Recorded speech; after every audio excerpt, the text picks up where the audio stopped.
Okay, everybody. Hey, if you like today's lesson, then be sure to tell all your friends how awesome my class is so they will want to sign up for it next year. All right, so today we're going to talk about line and how line shows up in ancient art. So we have lines all over our environment. You can see the lines in the branches of the trees and the trunks of the trees. There are lines in the nature around us, in the leaves. And there are lines on the railroad tracks, not only the vertical tracks going away from us, but also those horizontal tracks, the railroad ties that go in between those rails. And you can see the horizontal lines in this house. And also, there's a lot of lines that delineate geometric shapes in here. So, all kinds of lines in architecture. And lines also communicate things with us. For example, a double yellow line means do not cross over the yellow lines or you will get hit head on from a cars going the other direction. And that would not be very good. So a line is defined as a mark drawn with a pointed moving tool. And there's also another definition of a line as a path of a dot through space. And this photograph of Pablo Picasso definitely shows that second definition, the path of a dot through space. So, what he has in his hand, he has a light in his hand.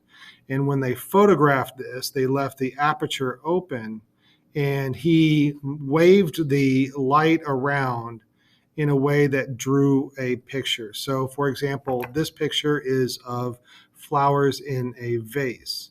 And here's another picture that he did of a woman. So, up here is her head. Her torso is here. She has one arm going out this way, another arm going out that way. You can see the two legs towards the bottom. A path of a dot through space. And from the beginning of time, the artists, the prehistoric artists, used line as their way of expressing, so their way of drawing on the walls. Line is the most basic of the elements, and so the prehistoric artists started with the most basic of elements.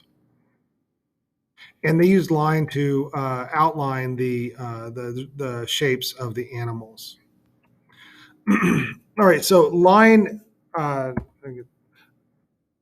artists use line to control the eye's movements. The viewer's eye usually follows the line through the space. So in this picture by Grant Wood of Paul Revere's ride, you can see Paul Revere down here in the corner, and your eye kind of follows this road around the way. And way up here in the upper right hand corner, there's some lights. That's the British that are coming. So down here, he's warning that the British are coming, and there they are on the road coming to the town.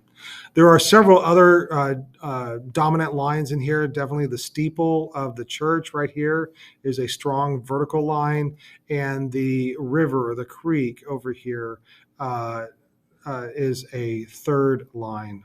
But the viewer will usually follow the line that is the road around the picture. A good example of this in prehistoric, or not the prehistoric, but in the first semester, is this sculpture of Laocoon, where the snake or the sea serpent that is dragging them into the sea is a line that runs throughout the composition, and our eye follows it. So in this picture over here, where somebody has colored in the snake as or the serpent as red, it is easy to follow that line throughout the sculpture.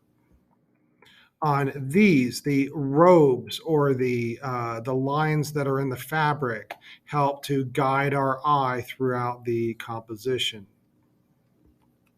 And this Aegean and pre-Greek vase right here. This has got to be Minoan, right? I think this is Minoan. I'll have to look. That the wavy arms or the wavy tentacles of the octopus help to guide our eye around the composition. And the mosaics in the first semester that we're going to look at, some of them have these patterns that have these large swirling lines that help guide our eye throughout the composition. Uh, the Minoan fresco of the bull jumpers definitely guides our eye around. It goes in through the horns and the back, and it is just a really pleasant line to follow over here. And then there's a nice line. It's lines right here, these straight lines over here. Lots of linear elements in this composition. And then the Vikings use lines as the decoration of their sculptures. You can see it again here, the around the doors and um, the Anglo-Saxon lines that are in this clasp right here. And then the line of the serpent eating its own self. In Greek art, we have these the line of the arms that makes a nice curve, the line of the back, and then the line of the leg, all together make these nice curves or these lines that guide our eye throughout the composition. The curved line of the chimera and the back of the chimera and the tail help to guide our eye through the composition. All right, implied lines are a series of points that the eye automatically connects, kind of like footprints on the sand or the fence slats create. These are vertical lines, but when placed all together, it creates this long line, which is a fence. But that we would call that in art as an implied line. An implied line, you can also see it in traffic. The cars all on a line together, that's an implied line. A line of people in queuing up for an event. And in the first semester, we can see implied lines in this mosaic. The sheep over here are all together in a line, and that creates an implied line. And it also creates this pattern. The not only the sheep make a line, but there's these plants. I think these are lilies in between the sheep, and they also create an implied line. And you can see it in here, like the back and forth pattern here creates a line. So implied lines are almost everywhere in art. If you when you begin to see it, it's hard to not see it. Up here at the top, you can see these other animals also create an implied line. So we have different kinds of line. We have vertical lines and horizontal lines, diagonal lines and curved lines and zigzag lines. And these lines all have different meanings. For example, vertical lines, when I think of vertical lines, I think of things that are strong, like a column is strong, a telephone pole is strong, a tree is strong. These are all vertical lines. Also, the other thing with vertical lines is they do not move around. The columns stay still, uh, telephone poles stay still, trees stay still, and trees may sway with the wind, but they still are very strong and they don't move much. So when we look at the artworks in the first semester, and we will find some artworks that use that vertical lines to express the strength, and vertical lines express strength and uh, dignity, stability, poise, stiffness, and formality.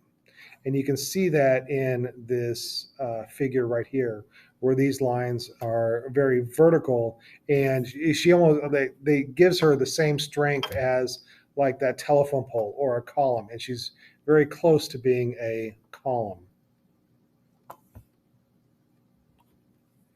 These other figures are very vertical, and they express that strength and dignity and poise. And we find a lot of very vertical and stoic figures in the first semester of art history. The Werner vase is very vertical. It's very tall and thin, so it helps to have that sense of strength, poise, and dignity. The lancet windows of the Gothic cathedrals are very vertical and help to give that dignity and that. And then also, the purpose of these lancet windows and these tall vertical windows is to give this sense of space and height. But in between, you can even say that the columns are the lines as well. There's so many vertical lines in a Gothic cathedral that help draw our eye up to the heavens, and that can give a sense of poise and dignity. And here we have the vertical line of the in the Roman interior paintings right here. There's a lot of curved lines in this one. I think that's meant for another. Yeah, so let's take a look at the horizontal lines. Horizontal lines are also stoic or inactive, and they express feelings of peace, quiet, rest, and stability. So in this Hopper painting, you can see there's a lot of horizontal lines. The roof, the lines between the first and second floor, the bottom of the building, the sidewalk, and the shadows on the sidewalk that are very long and give us these horizontal lines. And then the curb gives us this horizontal line. And you can even see there is an implied line with all these windows in a row, but that makes a very long and horizontal line. You can say the same thing with these supports for the roof. All is an implied line that creates a horizontal line. So in the first semester of art history, you might see this horizontal line in this statue right here. And here we have this an implied line of all these figures in a row, and it creates for a very horizontal composition. The Chinese scrolls have they're very horizontal, and they tell a story going from one side to another. But they have this very long and horizontal format. And the frieze sculptures of Greek temples are very long and horizontal. I put this slide in here because these um, uh, interior paintings of the Roman homes, I think this is step three or phase three. Anyways, they have very vertical and horizontal. So these incorporate vertical and horizontal lines. Curved lines are very active lines and show movement. Diagonal lines are active lines and express instability, tension, activity, and excitement. So in this uh, William, is it William Bennett? It's geez, Thomas Hart Benton. That's right. All right. Figure you can see all these curving lines. There's almost no straight lines in the people. They all have curves. Even like the straight line of an arm has curves in it, and so the curving helps to accentuate their dancing. Then, if you look in the architecture of this room, there's all these diagonal lines, and these diagonal lines give a sense of movement. There's a diagonal line in the rug, the slats in the floor make diagonal lines, the window and the lines in the ceiling, and then this back wall makes diagonal lines. Even the lamp is at a diagonal, and so all these diagonal and curved lines together help to give a feeling of movement and energy. And I imagine being in this room here, and I imagine that if I were to stand in this room, I might lose my balance because there's so much movement and the floor is tilted, and so that gives that feeling of movement and energy. So in the first semester of art history, we can see that the movement in these figures right here, that they are no longer standing just plain vertical, that the movement in the arms helps to, and the legs helps to give a sense of movement and energy. It's not so stoic as the other images of the Egyptian art. This is a very energetic and wild sculpture, and it is the curves and the diagonals in the sculpture that really help to give it its sense of movement. I've already talked about the snake guiding our eye all the way through, but look at all the curves that the snake makes. But not, it doesn't stop there. There's curves like the body of the sun over on the right side is hunched over. It gives that curve right here. The body of the other sun on the left uh, uh, uh, is flailing, and it gives us another sense of movement.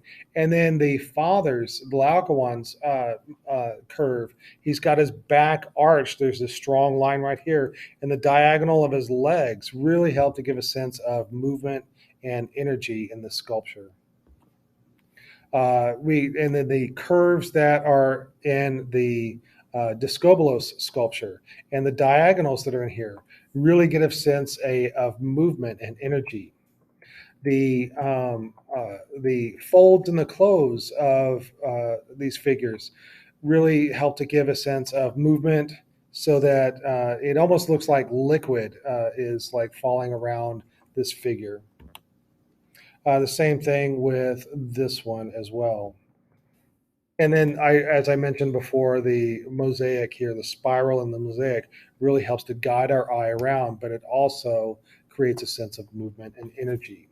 I talked about this one before. It really gives a sense of movement and energy, that these figures really look like they're moving, and it has a lot of dynamicism in this image. The curves in this and the diagonals in here also give a sense of movement and energy.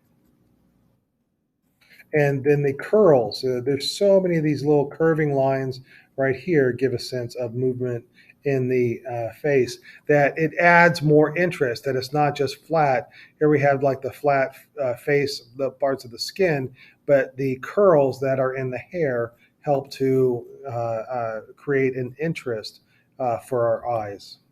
The same thing with the octopus face. And here we have the movement and energy in the curving lines of this portal doorway. There's a lot of movement and energy of this, the Chimera, because it has all these curves in there and these strong diagonals. If this animal were standing straight up, it would not be as threatening. It would not be as look like it's ready to pounce. That this has a lot of movement to to give our eyes something interesting to look at.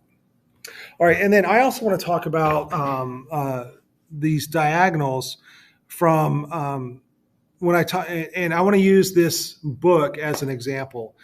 This is a book I had. Almost every boy had that liked to draw had this book back in the 70s and 80s, and it has a very good lesson in it. So if you look at these two sketches, both are a person running. The figure on the left is running, and but that's realistic. The one on the left is that's how people really run. The one on the right is more exaggerated, and it's not as realistic.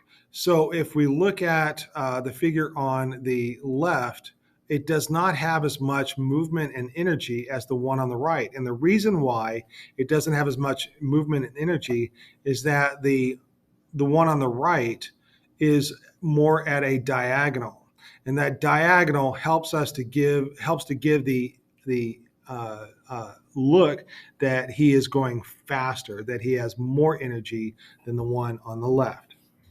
right? This person is getting punched in the face. And the picture on the left, that's realistic. That's how somebody might react to getting punched in the face.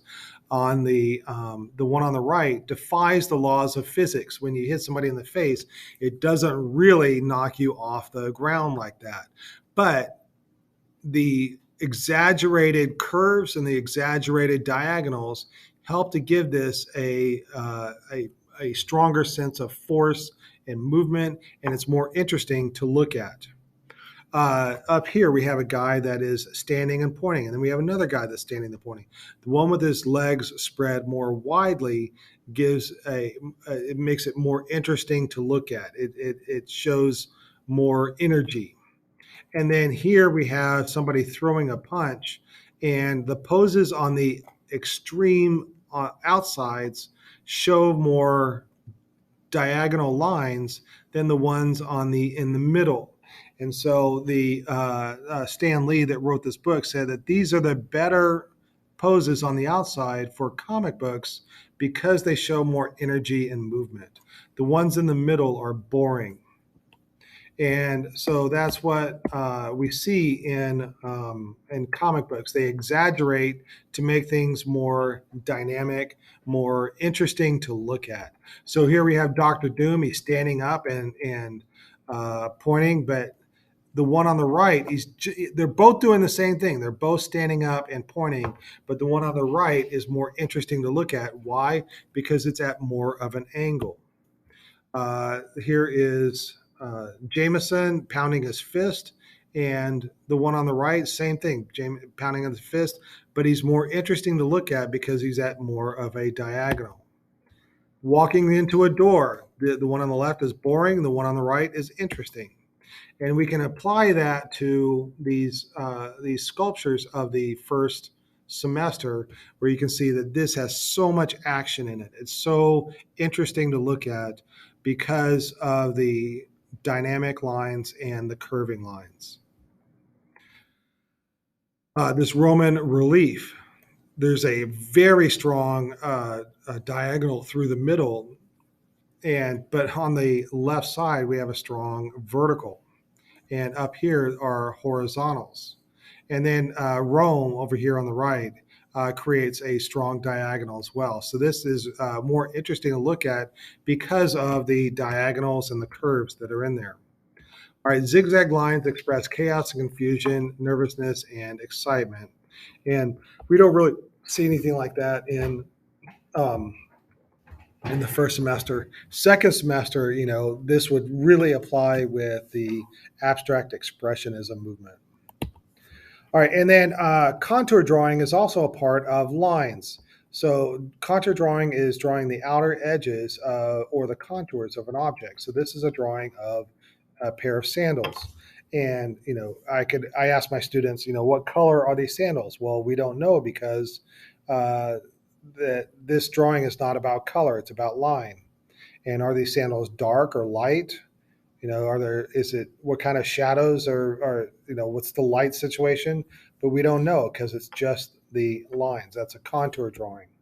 And many artists do contour drawings in their artwork. And this one is a continuous contour. The person did not lift their pencil or their drawing tool off of the page until they were finished. So we can see these contour lines in vases like this. And then another lesson is cross contour. And cross contour drawings help to show the depth of the artwork. So if we look at these contour drawings, they don't show the depth of the object. It's very flat, especially the picture on the right. It's very flat. Whereas these give a sense of depth, showing the lines around the hand and around the bottles helps to show us like how deep they go. And you can see these cross contour lines on some of the faces in the African art that we'll look at. All right, and gesture drawing is a drawing done quickly to capture the movement of the subject's body. And with gesture drawing, we tend to capture the pose that is most energetic. And we see a lot of that in the Mexican and African art, where their figures are a lot more animated. All right, and that'll. So I hope that this discussion of line helps you to understand the compositions of the artworks of the first semester.